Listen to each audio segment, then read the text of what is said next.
When building your gaming PC, it might be super easy to just say, I'm gonna save 20 to 30 bucks on my motherboard selection, but what are you missing out on? So we're gonna be going over the top 5 things that I think you should be looking out for when selecting your motherboard and what makes it a good one. So starting off, we're gonna be talking about the first point, which is called the power phase design. Now, if you don't know what power phase design is, that's okay. I really didn't either until about a year ago, and it's actually a little more important than you think, but when you take a motherboard and you actually look at the motherboard itself, you can see here on the top row and the sides, these are the parts that actually give power to your CPU. And this is obviously important if you have a nicer, higher end CPU like a Ryzen 7, Ryzen 9, or Intel i9 or Ultra 9 CPU.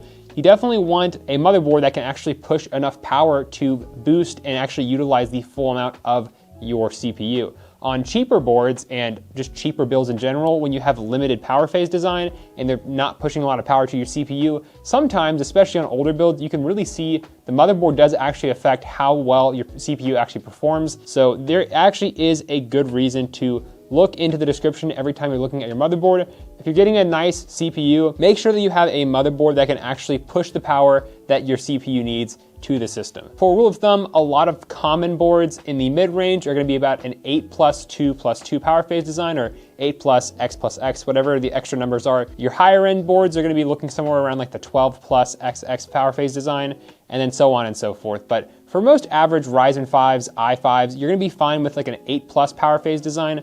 Anything up to like a Ryzen 7 or something like that, I usually try and move up to something a bit more high end, because again, it's only an extra couple bucks. Point number 2 is also going to be kind of tied to point number 1, but we're going to be talking about VRM heatsinks. Now, what VRM heatsinks are these large heat sinks that you're seeing right here that actually help cool down all these pieces on your motherboard that deliver power. You have one down here, usually one around here, and then sometimes if it's even a nicer board, you'll have some even up here at the top. Now, again, this is like a mid-range board, so you're not gonna have all of the covers, but you wanna at least have a couple. And personally, I also think they look a bit nice when you have a large heatsink right here. Just kind of gives the board a beefier look, and it's of course keeping your parts nice and cool on the motherboard. Again, on your mid-range builds and stuff like that, these are more aesthetic. I think they just look nice and they help cover up some of the ugly stuff on the motherboard. And of course, there is a performance gain on your cooling components on the motherboard. And the heatsinks go further than just the VRMs on the motherboard. Obviously, you have heatsink covers on your NVMe slots, so where you'd put your NVMe SSD. Having a built-in heatsink is also a super nice touch. And of course, if you get an ATX motherboard, some of these heatsinks will be larger and will take up more space on the board. So heatsinks on your main components on your motherboard that you can actually control do help out a bit when cooling storage and VRMs on your motherboard. For point number 3, we're gonna be talking about rear I/O. Now, rear I/O, or input-output, these are going to be the actual pieces that your USB connectors and all the other peripherals in your PC hook up to, except for your GPU, which goes to your graphics card.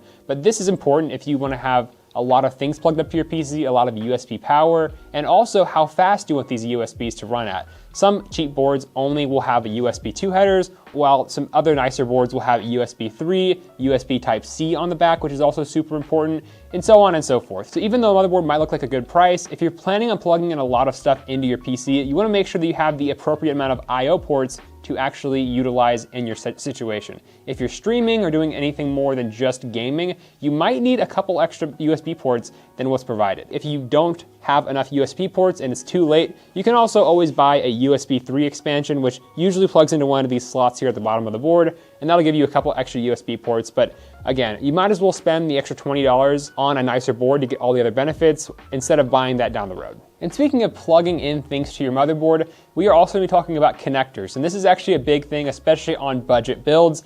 Connectors in general are something that a lot of people will overlook when purchasing a motherboard, but for our 4th point, it's still very, very important. Obviously, you have your standard ones like CPU fan, CPU optional. You'll have a couple USB 2 ports down here at the bottom and things like that, HD audio. Those are all standard proprietary stuff. But would you sometimes miss out on our ARGB headers to where you can power your lighting? You have extra USB 3 ports, you have a USB Type-C connector, which actually, funny enough, this one does not have. So this is a good example of making sure if you have a USB Type-C port on the top of your case, that you have a place to actually plug it into on your motherboard, because a lot of times cheap motherboards like this won't have them. It isn't as big of an issue nowadays when you're looking at modern like B850 boards. Most of them will all have a Type-C port, but sometimes you will miss out on certain ports on these older boards. So just keep an eye out on that. Obviously, the nicer of a board you get, the more options you have for system fan headers, and this will sometimes make plugging stuff in a little easier to do so. And of course, if you have a large build with a lot of fans, make sure you don't get a cheap board that only has like 2 or maybe 3 at the most for the fan connectors, because then you're buying splitters and all these extra adapters and stuff like that that are not really fun to use. And the final 5th point that we're going to be talking about before we jump into our honorable mention is expansion. Now, expansion obviously just kind of depends on what you want to do with your motherboard down the road.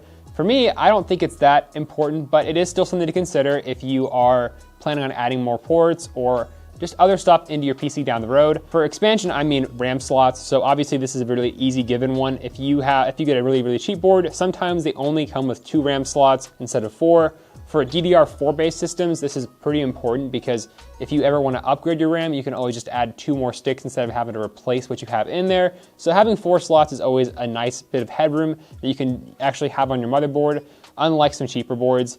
You also have NVMe expansion. So again, on the cheaper boards, you may only have 1 NVMe slot for storage. And then if you need another NVMe, you either have to replace your 1 terabyte in there or 512 gig, or you'll have to run a slower storage device, which is no fun. So this motherboard right here has, of course, your main M.2 with the heatsink on it. And then it has on the bottom here, 1 M.2 NVMe expansion slot. So you can have 2 NVMe drives in here. 2 is usually a good margin to shoot for. If you end up wanting to download a lot more stuff, if you plan on using a lot of storage in your system, shooting for 3 on an ATX motherboard may be worth it to kind of invest in if you plan on adding more and more drives in the future. The last expansion piece that you can consider with your motherboards is going to be the PCIe slots. Obviously, your main and top one is going to be for your GPU. Underneath, sometimes you can add in like a capture card. Again, like I mentioned earlier, you can also add in USB expansions in these slots as well, and a couple other extra things. You can even add an NVMe expansion if you really wanted to.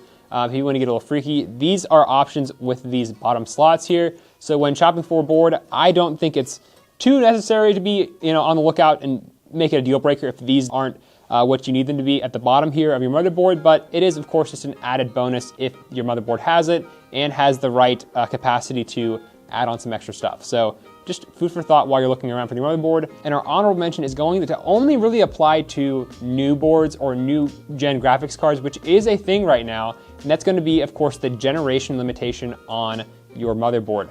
Now, what I mean by generation limitations is the fact that sometimes these PCIe slots or your graphics card slots are only running in certain generation speeds, because obviously new cards like the 50 series NVIDIA cards are running in Gen 5.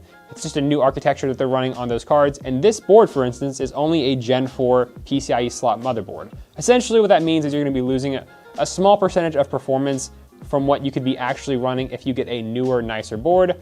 Now, again, this isn't able to be controlled if you're upgrading a current old system to a new card. You can't predict the future. New cards are going to have newer technology, and sometimes these boards won't be able to take advantage of that. But like I said, it's only a small performance difference, and if you're planning a new build, maybe that's what makes you consider getting a B850 motherboard instead of a B650, although they're both supporting AM5 hardware and the same generation of hardware. So just keep in mind while you're looking, if you're buying a new motherboard at the same time, you get the proper generation of the motherboard for the slots and the support, so you're supporting the maximum amount of speeds for your components. But that's pretty much a quick crash course on motherboards and what makes a good one. Obviously, there are so many other small things and intricacies in these boards that are going to be powering your system and what makes a good or a bad one. Price is obviously a big thing too. Don't go and overspend like $600 on a motherboard and then have to sacrifice your graphics card quality because of that. You can definitely get away with cheaper boards depending on the scenario and depending on your budget. But obviously, it's really good to search around for a well-rounded motherboard that is for a good price and is, of course, available. But those are the generalized things that I like to take a look for whenever shopping for motherboards. If you have any tips or recommendations for other people to shop smarter while searching for motherboards, leave them down in the comments below because I'm interested to hear what you guys think. If you want to check out some high-quality PCs or even have me build you a custom PC with our build consultation, go on over to PCBros.tech and use that build consultation below because I'll be happy to reach out to you and get you guys a perfect PC. Thanks for watching, DNF you all did, and we'll see you guys next time. Peace.